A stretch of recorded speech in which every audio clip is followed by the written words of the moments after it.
يا أيها الذين آمنوا كتب عليكم الصيام كما كتب على الذين من قبلكم لعلكم تتقون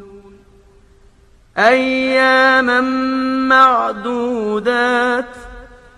فمن كان منكم مريضا أو على سفر فعدة من أيام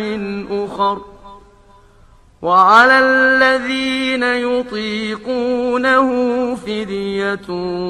طعام مسكين